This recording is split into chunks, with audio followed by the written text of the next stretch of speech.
Um sujeito chamado Johann Gauss, que é considerado o príncipe da matemática, foi o sujeito que elaborou, que explicou essa curva de Gauss pela primeira vez. Como eu já falei na aula anterior, Gauss foi um matemático brilhante que já bem precocemente, já na sua juventude, ele impressionava os seus professores, os seus mestres, com as suas habilidades de cálculo em matemática.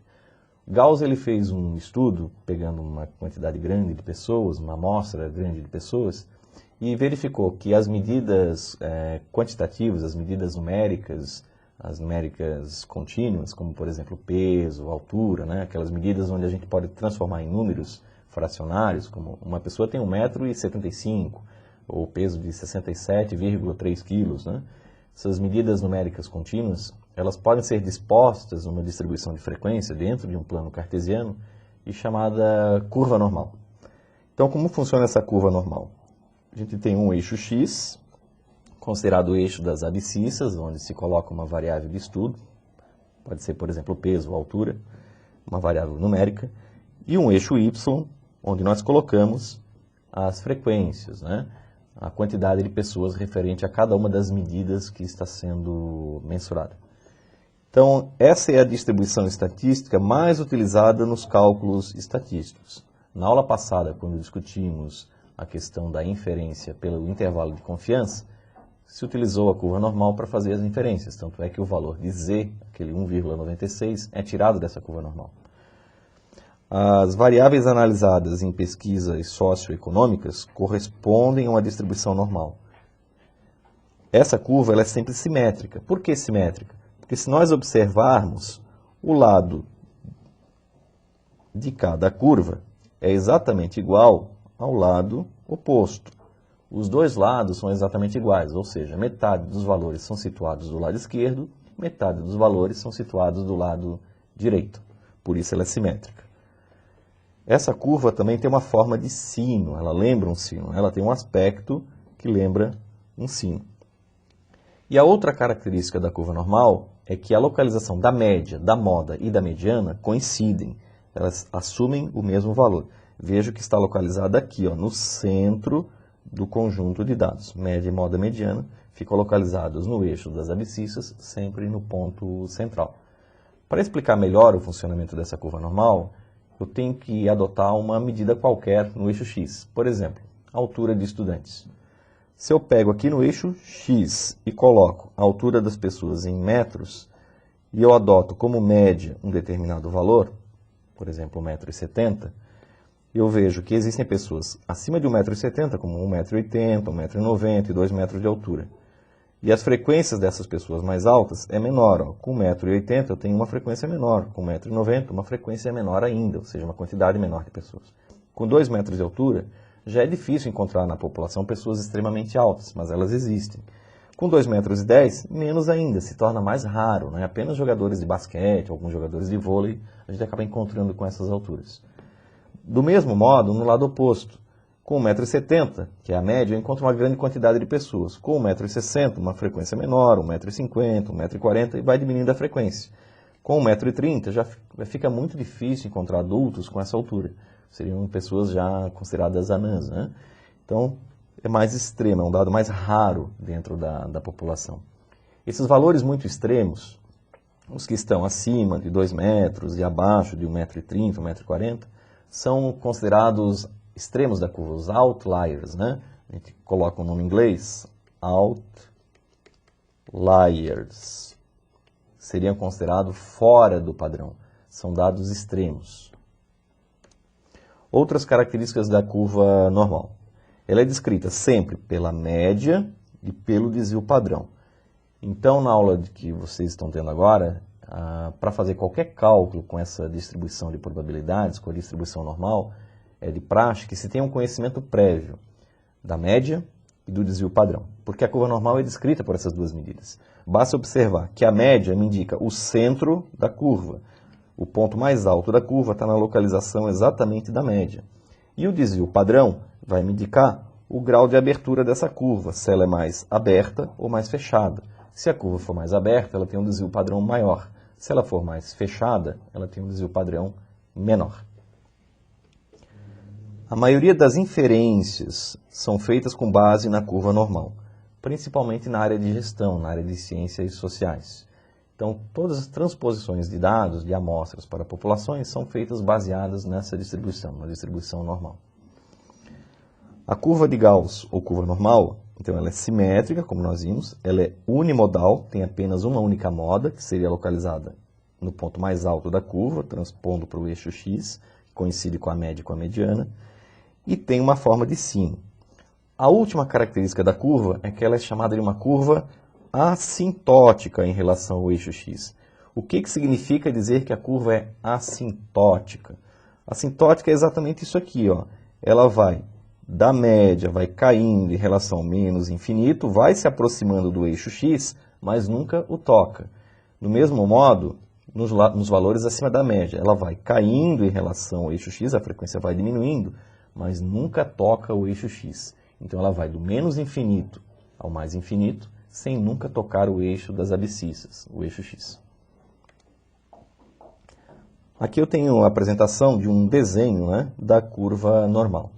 O importante de se trabalhar com essa curva é que eu posso estabelecer uma determinada medida, por exemplo, é que eu tenho uma média igual a 0 e aqui eu tenho um valor 1, uma mensuração qualquer que eu esteja fazendo. Eu tenho aqui uma frequência relativa a esse valor e eu posso fazer algum cálculo, por exemplo, para descobrir qual é o percentual de pessoas que estão localizadas acima desse valor. Para fazer esse cálculo, eu teria que utilizar técnicas complexas da matemática, porque eu teria que fazer um cálculo baseado em uma curva, um cálculo de uma área curvada, o que seria extremamente complexo. Quando você teve matemática lá no segundo grau, você deve ter estudado a parte de geometria, cálculos de figuras mais simples, como um quadrado, por exemplo, que era basicamente calcular a base vezes a altura, você teria a área do quadrado. Agora aqui, como eu tenho uma curva, aí nós teríamos que fazer cálculos bem mais complexos, teria que trabalhar com cálculo diferencial, que não é o objetivo da aula de hoje e muitas vezes nem está presente na grade curricular da maioria dos cursos de graduação. Então nós vamos partir do seguinte propósito. Vamos imaginar que um matemático bonzinho apareceu aqui na sala de aula e deu para vocês todos esses valores, essas áreas aqui, ó, como essa que está pintada em vermelho, apresentou essas áreas já calculadas, prontas para vocês. Basta que você saiba fazer a leitura do valor que está aqui nesse eixo e transpô-lo para uma tabela para que você descubra qual é exatamente a área correspondente a essa área desejada, essa área vermelha que está aqui pintada.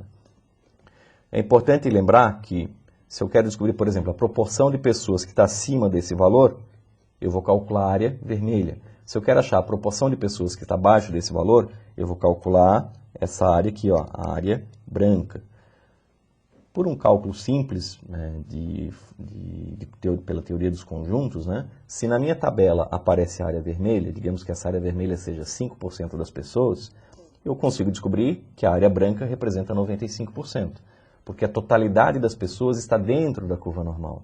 O somatório de todas as pessoas está dentro da curva normal. Então, se na área vermelha eu tenho 5%, na área branca eu tenho o complementar, ou seja, 95%.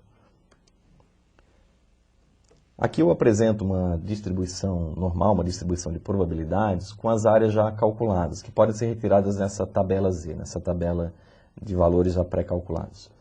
Então a gente verifica que entre a média e aqui a situação de um desvio padrão da média, eu tenho 34% das pessoas. Então essa área que eu estou pintando aqui, ó, representa 34% da população.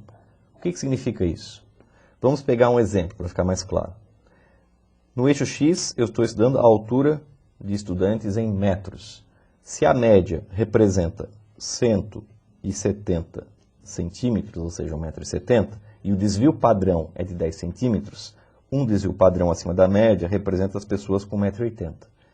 Essa área que eu pintei aqui de vermelho, ela representa 34% da população. Posso dizer que 34% da população que eu estou estudando tem entre 1,70 m e 1,80 m. Mas para tirar esse tipo de conclusão, eu preciso ter uma média igual a 170 e um desvio padrão igual a 10 centímetros. As outras áreas também já estão calculadas. Ó. Entre 1,80 m e 1,90 m, ou seja, entre um desvio padrão acima da média e 2 desvios padrões acima da média, eu tenho essa outra área vermelha que eu estou pintando aqui, eu tenho 14% da população. E o somatório das duas áreas vermelhas daria 34% mais 14%. Daria um pouco mais do que 48% das pessoas da minha população. E se eu levar até 2 metros de altura, eu vou pegar mais 2% da população. Vou pegar quase a metade da população. Ou seja, quase a metade da população está situada entre a média e 3 desvios padrões. Então aí eu começo a lembrar a vocês o conceito de outlier. Quem é considerado outlier? Outlier são todos aqueles valores que estão além de 3 desvios padrões da média, tanto acima quanto abaixo de menos 3 desvios padrões. Então, se 1,70 m é a média, um desvio padrão abaixo da média é 1,60 m, 2 desvios padrões abaixo da média é 1,50 m e 3 desvios padrões da média é 1,40 m. Outliers seriam todas as pessoas acima de 2 metros de altura ou abaixo de 1,40 m. Vejam a charge a seguir. Granizo em Caicó, uma cidade nordestina. O personagem fala: "Chega, Zefa, traz o trenó e os esquis." Está nevando nessa região, nessa cidade. Isso foge da normalidade. Seria considerado outlier, né? Seria fora do padrão. Não é que ele seja impossível de acontecer. Isso é possível, mas a probabilidade é muito pequena. Então, quando a gente trabalha com medidas quantitativas dentro de uma distribuição normal, nós temos que levar em conta todas as possibilidades, por mais raras que elas sejam, mas elas são calculadas dentro da distribuição normal. Algumas têm probabilidade maior de acontecer, outras probabilidade menor. Então, a curva normal é muito útil para o cálculo de probabilidades. Então, para que isso seja possível, é necessário que nós venhamos a trabalhar com a chamada estatística Z. Nós sempre temos que transportar os valores do eixo X para um outro eixo paralelo a ele, chamado eixo Z, onde nós transformamos os valores de X em valores da estatística Z. A fórmula de cálculo é bastante simples. Ela é apresentada assim para vocês. Z é o valor que eu quero descobrir, é o valor X que eu quero transportar, que está no eixo X, por exemplo, uma determinada altura, 1,80 m, menos o valor da média, que no exemplo que eu falei para vocês era 1,70 m, dividido pelo desvio padrão. Então, no exemplo que eu sintetizei, se a média é 1,70 m, o x é 1,80 m, 180 menos 170 dá 10, dividido pelo desvio padrão que é 10, o z é igual a 1. Então, z igual a 1 é esse valor aqui. Ó. Eu substituí o eixo x por um outro eixo chamado de eixo z, que é chamado de distribuição z reduzida. Então, o que significa esse valor 1? Significa que as pessoas que têm 1,80 m estão um desvio padrão acima da média. Todas as vezes que eu tiver o valor de z positivo, indica que são valores acima da média. Se eu fizer o mesmo cálculo para valores abaixo da média, eu teria um valor de z negativo. Por exemplo, a pessoa que tem 1,60 m de altura, se eu fizer o cálculo na fórmula, daria 1,60 m menos 1,70 m menos 10. Dividido por 10, que é o desvio padrão, daria menos 1. Então, chegaria a essa resposta aqui, ó, o z é igual a menos 1. Essa pessoa está um desvio padrão abaixo da média. Para que fique mais simples a observação de como funciona essa distribuição normal, vamos fazer o seguinte, ó, vamos pegar o exemplo a seguir. A altura média dos estudantes da Estácio é de 1,70 m e o desvio padrão é de 10 centímetros. Então, duas medidas que eu preciso, média e desvio padrão, é tudo que eu preciso para trabalhar com curva normal. 1,70 m eu coloco aqui, ó, no centro da curva. Desenho a curva e coloco a média no centro. O desvio padrão vai me dar o grau de abertura da curva, mas ele é importante para o cálculo da transposição dos valores de x para o eixo z. Então, eu vou pegar todos os valores de x que são apresentados, 1,40 m, 1,50 m, 1,60 m, 1,70 m, 1,80 m, 1,90 m e 2 metros, para o eixo z. Ó. O 1,70 m ele é a própria média. A média sempre vai resultar no valor zero. Porque se eu colocar na equação 170 menos a média, que é 170, dá zero. Dividido por 10, que é o desvio padrão, dá zero. Então, zero desvios padrões da média. Eu já estou na média, eu não estou desviado da média, estou exatamente na média. Já a pessoa que tem 1,80 m, está um desvio padrão acima da média. Que tem 1,90 m, dois desvios padrões acima da média. A pessoa que tem 1,50 m, dois desvios padrões abaixo da média. e assim sucessivamente. Essa tabela que eu apresento para vocês é a tabela da distribuição normal padrão. Por que essa tabela é útil? Porque ela me dá todos os cálculos das áreas curvas dessa tabela, dessa distribuição de frequência.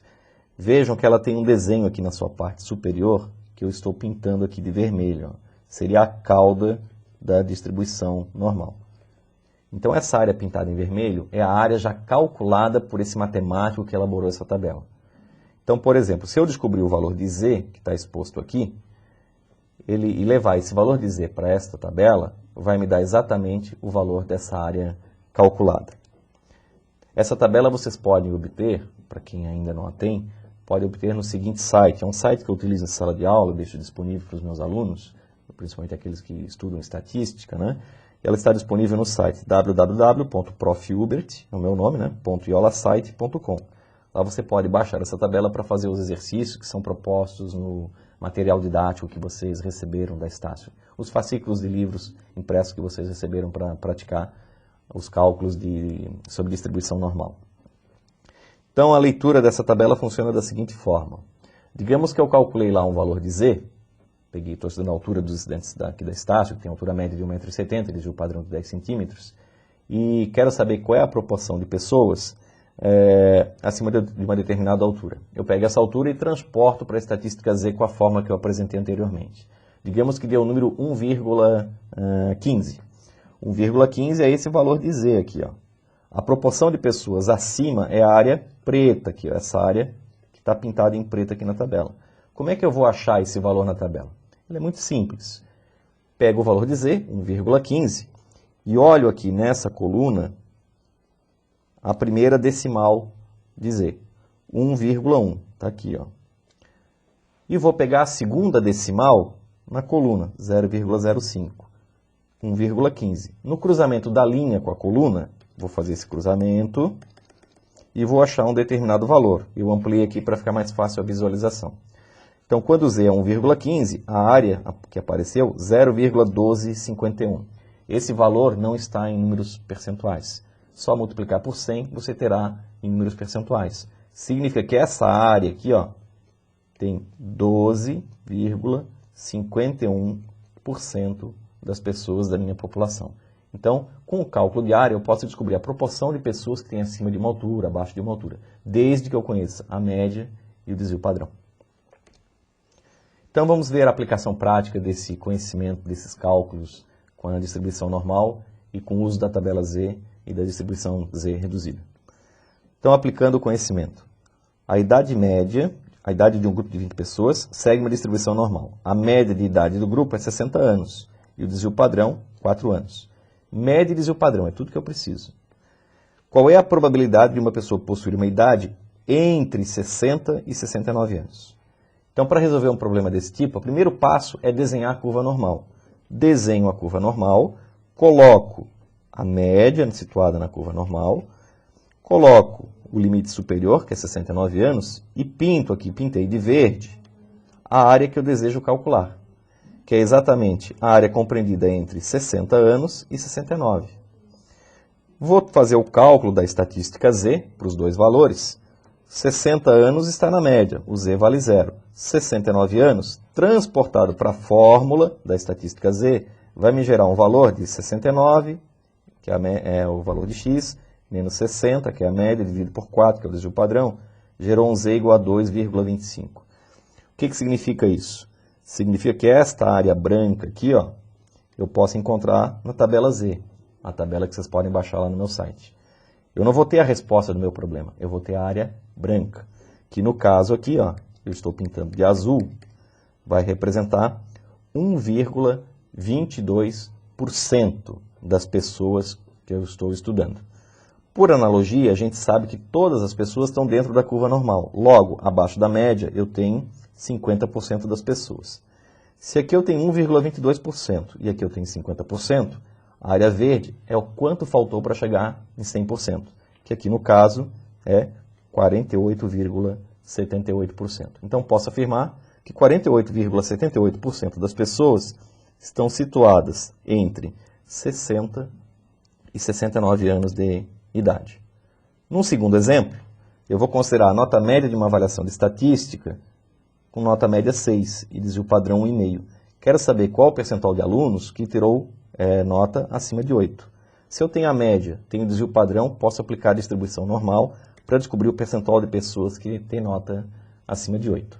Então vejam que aqui no meu esquema eu desenho a curva normal, coloco a média, onde o z vale 0, coloco o valor 8, cujo valor z aplicado na fórmula da estatística z vai dar 1,33, levo para a tabela o valor 1,33 e vou achar a área 9,18%, ou seja, 9,18% dos alunos tiraram nota acima de 8. Então o segredo é usar a teoria dos conjuntos. Eu sempre vou calcular na tabela Z que eu apresento para vocês a cauda, essa área branca aqui, mas nem sempre a pergunta do problema é a cauda. Às vezes pode perguntar entre um valor e outro, abaixo de um valor. Então você usa a lógica matemática da teoria dos conjuntos para descobrir e poder responder o problema. Mas lembre-se, a tabela Z sempre forma a cauda.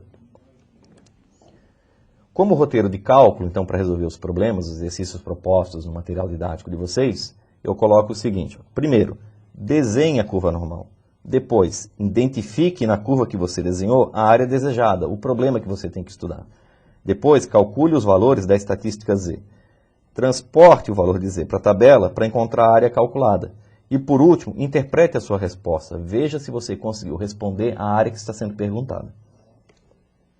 Como conclusão da aula sobre distribuição normal, eu passo que essa distribuição normal possibilita estimar o percentual de casos acima ou abaixo de um determinado valor. E ela tem aplicações práticas muito importantes na área de gestão.